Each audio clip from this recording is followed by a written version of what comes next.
April 17, 1945.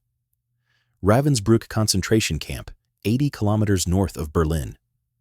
Senior Sergeant Yekaterina Mikhailova, prisoner number 42,183, watched Red Army tanks smash through the camp gates. She had survived 3 years and 8 months of Nazi captivity. She had endured starvation that dropped her weight from 62 kilograms to 38. She had watched 127 women from her barracks die of typhus, dysentery, and deliberate murder. She had performed forced labor in a munitions factory where guards beat workers who slowed. She had survived because she believed in one absolute truth. The Red Army would come, she would go home, and the nightmare would end. Yekaterina wept as Soviet soldiers cut through the barbed wire. She embraced the first Red Army lieutenant she saw. "We're saved," she told her fellow Soviet prisoners. "We're finally saved." What Yekaterina didn't know, what none of the surviving Soviet women could have imagined, was that her nightmare hadn't ended at all. It was about to get worse. Within 72 hours, NKVD officers would arrive at Ravensbrück. Within 1 week, Yekaterina would be in Soviet custody, accused of treason. Within 3 weeks, she would be sentenced to 10 years in a gulag for the crime of surviving. Her liberators would become her executors. The Red Army that freed her from the Nazis would send her directly to a Soviet labor camp. She would serve 8 years before Stalin's death brought partial amnesty. She would never be fully exonerated. She would carry the stigma of former prisoner of war for the rest of her life, banned from Moscow, denied most jobs, viewed with permanent suspicion. This is the story of how the Soviet Union punished its own female soldiers for the crime of being captured, how liberation from Nazi camps became the gateway to Soviet gulags, and how hundreds of thousands of women who survived the Third Reich were betrayed by the nation they had fought to defend. When Nazi Germany invaded the Soviet Union on June 22, 1941, the Red Army fielded approximately 800,000 women in military roles. They weren't support personnel safely behind lines. They fought as pilots, snipers, machine gunners, tank crews, anti-aircraft gunners, and frontline medics. Lyudmila Pavlichenko killed 309 German soldiers as a sniper. The 588th Night Bomber Regiment, composed entirely of women, flew 23,000 combat sorties. Women crewed T-34 tanks and operated anti-aircraft batteries. They were real soldiers facing real combat, and when Soviet formations were surrounded and destroyed in the catastrophic defeats of 1941 and 1942, these women were captured alongside their male comrades. The scale of Soviet disaster in 1941 defied comprehension. At Kiev in September 1941, 665,000 Soviet soldiers were captured. At Vyazma in October, another 663,000. At Bryansk, 100,000 more. Entire armies ceased to exist. Soldiers found themselves behind German lines with no ammunition, no supplies, and no escape. Surrender wasn't a choice. It was what happened when the encirclement closed and resistance became physically impossible. Women soldiers were swept up in these disasters. When the 173rd Rifle Division was encircled near Sevastopol in 1942, female medics, radio operators, and anti-aircraft crews went into German captivity with the men. They had no more ability to prevent capture than anyone else. They fought until ammunition ran out, until the position was overrun, until continuation meant suicide rather than defense. But Soviet ideology recognized no such thing as unavoidable capture.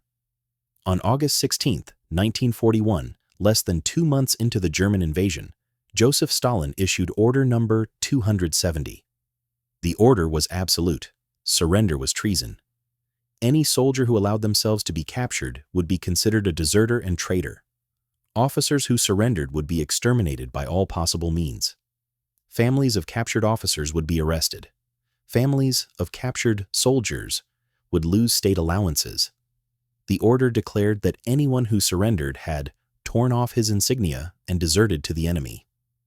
There was no provision for being wounded and unconscious, no exception for being trapped with no ammunition, no recognition that Soviet command failures created situations where capture was inevitable. The ideology was simple. Real Soviet citizens would rather die than surrender. Anyone who survived capture must have chosen survival over death, which meant they chose treason over loyalty. Order 270 established the doctrine that would doom Soviet POWs. By 1943, the Soviet position was formalized. Survival itself was evidence of guilt. If you had truly been loyal, you would be dead. The women in German captivity faced conditions designed to kill them. Nazi racial ideology viewed Slavs as subhuman and Soviet prisoners as beneath consideration. Of the 5.7 million Soviet soldiers captured by Germany during the war, approximately 3.3 million died in captivity, a mortality rate of 58%. In the winter of 1941-42, German camps for Soviet prisoners were open fields surrounded by barbed wire. Prisoners received starvation rations or no food at all. They died of exposure, disease, and deliberate neglect. For women, conditions were uniquely terrible. German forces didn't know what to do with captured Soviet women in uniform. Nazi ideology didn't account for female soldiers. The result was arbitrary brutality. Some camps separated women from men. Others didn't. Treatment varied by individual commanders. The uncertainty made survival even more precarious. Starvation was universal. A POW might receive 200 grams of bread per day and watery soup. Female bodies, smaller with less muscle mass, deteriorated faster. Menstruation ceased within months for most women as their bodies shut down non-essential functions. Forced labor killed slowly. Soviet women prisoners were sent to munitions factories, armament plants, and infrastructure projects. They assembled artillery shells, built fortifications, cleared rubble from bombed cities. Workdays lasted 12 hours. Prisoners who collapsed were beaten or shot. Those too weak to work were executed as useless mouths to feed. Maria Kalugina, a Red Army radio operator captured at Kiev, later testified she worked in a munitions factory near Hamburg, where guards beat workers who failed quotas. She watched a woman named Antonina die after a guard struck her head with a rifle butt for sitting down during a shift. The guard showed no concern.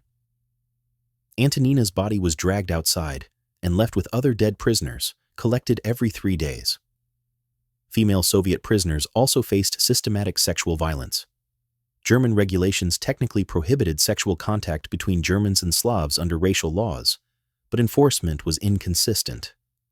Women prisoners reported rape by guards, forced prostitution, and sexual coercion in exchange for food or lighter work. Some women made those exchanges to survive. Under Order 270's logic, this too would be evidence of collaboration. Yet some women survived. They survived through resilience, through mutual support with other prisoners, through luck in work assignments, through sheer endurance. Soviet women in camps formed networks. They shared food when they had any. They cared for the sick. They maintained small rituals, singing folk songs quietly, remembering birthdays, telling stories of home, that preserved identity beyond their prisoner numbers, and they survived believing that survival had purpose. The Red Army would win, would liberate the camps, and they would go home. That belief sustained them through years of hell. Liberation would justify the suffering. They would finally be safe. By 1944, the Red Army was advancing westward. For Soviet women in camps, the sight of Red Army tanks and the sound of Russian voices meant the end of the nightmare. Survivors describe overwhelming emotion, weeping, embracing Soviet soldiers, singing the Soviet anthem. Nina Markovna, a former machine gunner captured at Stalingrad, was liberated when the Red Army entered Auschwitz on January 27, 1945. She weighed less than 40 kilograms and could barely stand. When Soviet soldiers cut through the wire, she fell to her knees and kissed the ground. She grabbed a Soviet lieutenant's hands and thanked him through tears. She was 24 years old and had spent 3 years in captivity. She believed she was finally free. What Nina and thousands of other women didn't realize was that Soviet liberation protocol included immediate security screening. The NKVD, Soviet secret police, maintained special departments called SMERSH, acronym for Death to Spies, tasked with counterintelligence and identifying potential traitors and collaborators. Smersh officers accompanied advancing Red Army units specifically to screen liberated Soviet prisoners. The screening began within days, sometimes hours, of liberation. The process was bureaucratic and ruthless. Liberated Soviet prisoners were separated from other nationalities and moved to assembly points controlled by Smersh. They completed detailed questionnaires about their capture. When, where, circumstances, what information they disclosed to Germans, what work they performed, what contact they had with Germans, whether they collaborated. The questionnaires were designed to build prosecution cases. Questions were phrased to elicit incriminating answers. Why were you captured instead of fighting to the death? Was standard for women. Interrogation took a darker turn. Female prisoners faced immediate suspicion of sexual collaboration. Smersh officers assumed women must have traded sexual favors for survival. Interrogations included explicit questions about sexual contact with Germans. Medical examinations were sometimes conducted. The ideological framework made no distinction between coerced sexual contact and voluntary relationships. If it happened, the woman was tainted. Klavdia Mikhailovna, captured in 1942 and liberated in 1945, described her Smersh interrogation. The officer asked me why I had not committed suicide rather than be captured. I explained I was unconscious from a head wound. He asked what work I did for the Germans. I said I assembled shell casings in a factory. He asked if I had intimate relations with German guards. I said no. He asked again. He said all the women did. He said I was lying. He said lying to a Soviet officer was a crime. He asked if I understood I had worked for the fascist war machine. I said I had no choice. He said Soviet citizens always have the choice to resist even unto death. The interrogations lasted days or weeks. Prisoners were held in filtration camps, where Smersh processed thousands of liberated POWs. The camps were Soviet facilities, run by Soviet personnel, holding Soviet citizens. But conditions were harsh. Food was minimal. Prisoners slept on barracks floors. They were forbidden from leaving until processing was complete. The psychological shock was devastating. Women who had endured years of Nazi captivity believing liberation meant freedom now found themselves imprisoned by their own army. They couldn't understand why. They had fought for the Soviet Union. They had been captured through no fault of their own. They had survived conditions designed to kill them. Now they were being treated as criminals. The explanation came through ideology. Smersh officers explained that Order 270 remained in effect. Surrender was treason regardless of circumstances.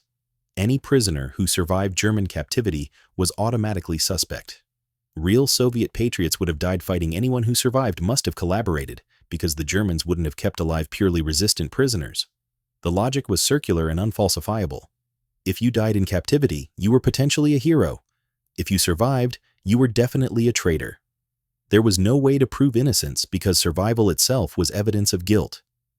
The classifications that emerged from filtration camps determined fate. Some prisoners were cleared and allowed home, though they carried the stigma of former POW for life, restricted from living in major cities, denied many jobs, viewed with permanent suspicion. Others were drafted into penal battalions that performed the most dangerous combat missions. Officers faced harsher treatment. Female officers were interrogated more severely and sentenced more frequently. The harshest treatment was for those classified as collaborators. Smersh used an expansive definition. Anyone who worked for Germans in any capacity could be classified as collaborator. Anyone who had contact with anti-Soviet groups could be classified as politically unreliable. Anyone accused by other prisoners could be arrested on accusation alone.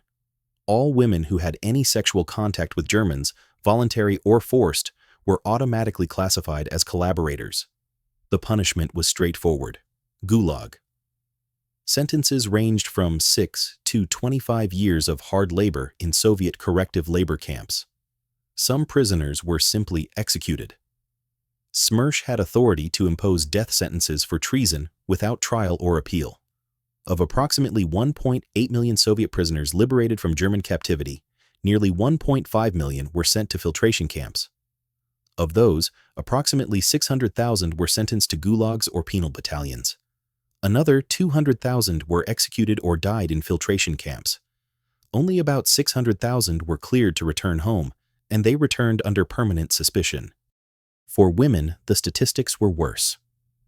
Female former POWs were sentenced to gulag terms at higher rates than male POWs of equivalent rank and circumstances. The assumption of sexual collaboration meant almost any woman who admitted being in a camp with German guards could be classified as collaborator. Even women held in concentration camps alongside political prisoners and Jews, women who had been victims of Nazi genocide policy, were not exempt. If they were Soviet citizens and they survived, they were suspect. The gulag sentences sent women to labor camps across the Soviet Union. Some went to Kazakhstan, working construction in desert conditions. Others went to the Arctic, logging timber at temperatures of -40 degrees. The work was forced labor. No pay, minimal food, brutal conditions, no reliable release date. Mortality in gulags ranged from 5 to 15% annually. A woman sentenced to 10 years had a realistic chance of not surviving. The psychological impact exceeded the physical. These women had survived Nazi captivity by believing they were defending the Soviet Union and would go home. Now they were told they had never been true Soviets. They were traitors. They deserved punishment. The cognitive dissonance shattered many. Some committed suicide in gulags. Others lost the ability to conceive of themselves as anything but criminals. The betrayal extended beyond the prisoners. Under Order 270, families of POWs were also punished. When a woman was classified as former POW, her husband was pressured to divorce her or face suspicion himself. Records show thousands of divorces filed immediately after the war by men whose wives had been captured. Children of female POWs were sometimes taken and placed in state orphanages, renamed to hide their connection to mothers classified as traitors. Parents of female POWs lost access to state pensions. Siblings faced barriers to education and employment. The punishment was designed to be total. Zoya Danilovna joined the Red Army as a medic in 1941 at age 19. She was captured at Kiev in September 1941. She spent 3 years and 7 months in German captivity, working in a hospital treating forced laborers and prisoners. She survived typhus, starvation, and beatings. She was liberated in April 1945 from a camp near Magdeburg. Within 1 week, she was in Smersh custody. Her interrogation focused on the fact she had worked in a hospital that treated German guards as well as prisoners. The interrogators classified this as collaboration with the fascist medical system. They demanded she name other collaborators. When she said she knew of none, they accused her of protecting traitors. She was sentenced to 8 years in a gulag in Kazakhstan. She served 6 years before release in the partial amnesty following Stalin's death in 1953. She was never allowed to live in Moscow. She worked as a cleaning woman in a rural clinic. She died in 1989, still carrying official records classifying her as a former collaborator. Lydia Mikhailovna was a fighter pilot with the 586th Fighter Aviation Regiment, an all-female unit. She was shot down over German lines in June 1943. She survived the crash with a broken leg and was captured. She spent 2 years in camps, most in Ravensbrück concentration camp, where she was subjected to medical experiments involving cold water exposure. She was liberated in April 1945. Smersh interrogators focused on why she had not destroyed her aircraft to prevent it falling into German hands. She explained the aircraft was destroyed in the crash.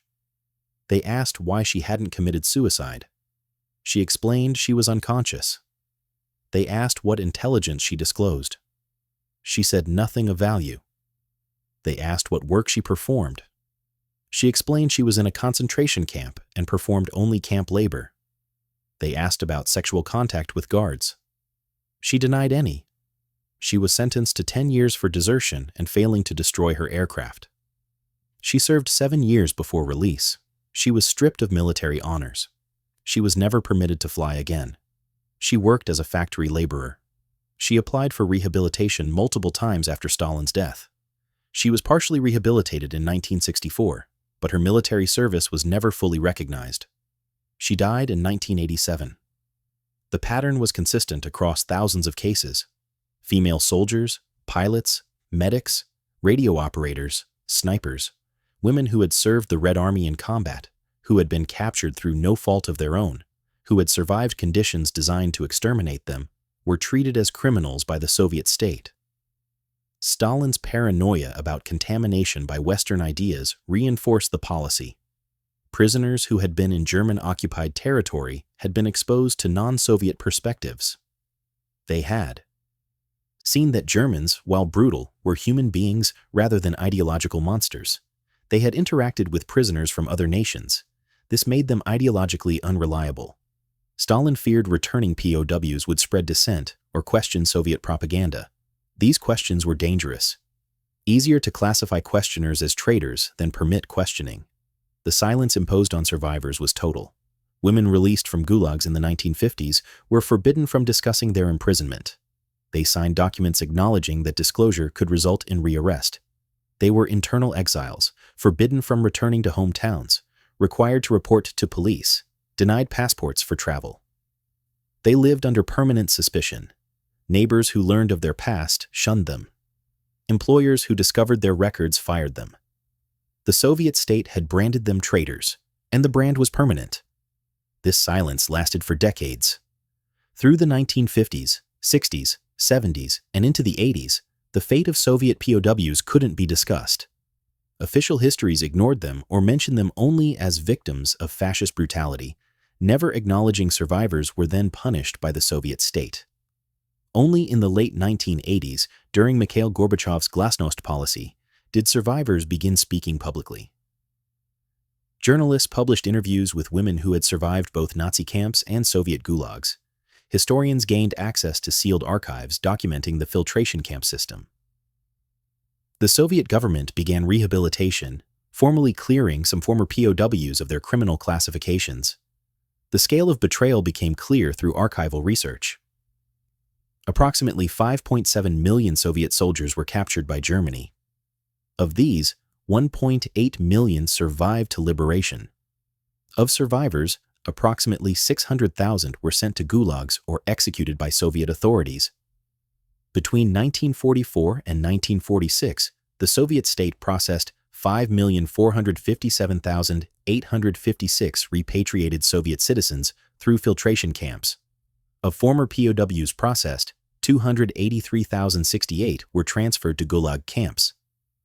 Another 324,437 were drafted into penal battalions. An additional 38,650 were executed or died in filtration camps. Researchers estimate between 50,000 and 80,000 women who had been POWs in German captivity were sentenced to gulag terms, representing a higher percentage than male POWs, because the presumption of sexual collaboration applied universally to women. The comparison between German and Soviet camps offered another dimension of horror. German camps for Soviet prisoners were places of deliberate death through starvation and neglect. Soviet gulags were places of forced labor under harsh conditions. Mortality rates in gulags were lower than in German POW camps, but duration was longer. A woman might spend 6 months in a German camp before liberation. She might spend 10 years in a Soviet gulag. The cumulative suffering was immense, and the ideological framework was more personally devastating. Germans were enemies. Their cruelty could be understood as enemy action. Soviet camp guards were fellow citizens. The betrayal came from within. The few women who survived both systems and lived to give testimony in the 1990s consistently reported that the psychological impact of Soviet imprisonment exceeded German captivity because it destroyed their sense of identity and belonging. You could survive enemy captivity by hating the enemy. You couldn't survive your own country's betrayal with the same psychological tools. Rates of alcoholism, depression, and suicide among female former POWs who survived gulag sentences were documented as significantly elevated in limited studies conducted after Soviet archives opened. The gender-specific aspects deserve emphasis. Male POWs faced terrible treatment. But women faced all of that plus automatic presumption of sexual collaboration. Soviet ideology held contradictory views of female sexuality. Women were expected to be soldiers equal to men, yet maintain sexual purity. Capture created an impossible situation. If a woman survived years in German captivity, the assumption was she must have used sexual contact to survive. This applied even when evidence suggested otherwise, even when women had been in concentration camps where such contact was difficult or impossible. Smersh officers asked explicit questions about sexual history. They demanded details. They treated denials as lying. Medical examinations were conducted assuming physical evidence of sexual activity proved collaboration, ignoring that rape was not collaboration. Classification as collaborator based on sexual grounds meant women were punished for being victims. If a German guard had raped a woman prisoner, Soviet ideology held the woman responsible. She should have resisted to death. If she survived, she had chosen survival over honor, making her a traitor. This gendered persecution meant women sometimes faced harsher sentences than men with identical service records and capture circumstances. The modern legacy of this betrayal is contested in Russia. After the Soviet Union collapsed in 1991, there was openness when archives were accessible and survivors could speak freely. Books documented the filtration camp system. Memorials were erected to victims of Soviet repression. The Russian government, under Boris Yeltsin, acknowledged many people had been wrongly persecuted. But by the 2000s, the official narrative shifted. Modern Russian government policy emphasizes heroism of the Great Patriotic War and downplays aspects that complicate that narrative. The persecution of POWs is one such complication. Some Russian officials have suggested screening was necessary to identify traitors, implying the policy was justified. Access to archives has been restricted again. Survivors who spoke in the 1990s are now deceased. The window of testimony has closed. In the West, awareness remains limited. Popular understanding of World War II focuses on Nazi atrocities, the Holocaust, and Allied victory. The Soviet Union's treatment of its own citizens, including persecution of POWs, remains relatively obscure. The women who survived both Nazi camps and Soviet gulags are thus victimized a third time by historical amnesia. Their suffering is forgotten. Their names are unknown. The final irony is that these women survived everything. They survived the brutality of frontline combat in the worst war in human history. They survived capture by an enemy that viewed them as subhuman. They survived starvation, disease, forced labor, and concentration camps. They survived liberation. They survived interrogation. They survived gulag sentences. They survived decades of stigma and silence. A handful lived long enough to give testimony in the 1990s. They spoke to journalists and historians. They described the moment of liberation from German camps, the hope they felt, the certainty their suffering was over. They described the shock of Soviet arrest, the incomprehension, the interrogations that accused them of treason for surviving, the sentences that sent them to gulags, the years of forced labor, the loss of children, husbands, parents, homes. They described living for decades as internal exiles, carrying the brand of former collaborator, unable to speak of what happened, unable to return home. And they described the hollow vindication of watching the Soviet system that persecuted them finally collapse. Justice was impossible. Most persecutors were dead. The state that betrayed them no longer existed. Rehabilitation came too late to restore their lives.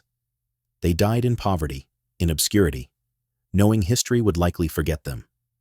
April 17, 1945, when Yekaterina, Mikhailova watched Soviet tanks smash through Ravensbrück's gates and believed she was saved, was not her liberation. It was the beginning of new captivity, enforced by the nation she had fought to defend, justified by an ideology that classified survival itself as treason. The women who wept with joy when the Red Army arrived could not have imagined they would spend the next decade in Soviet labor camps, punished for the crime of being captured, punished for surviving, punished for coming home.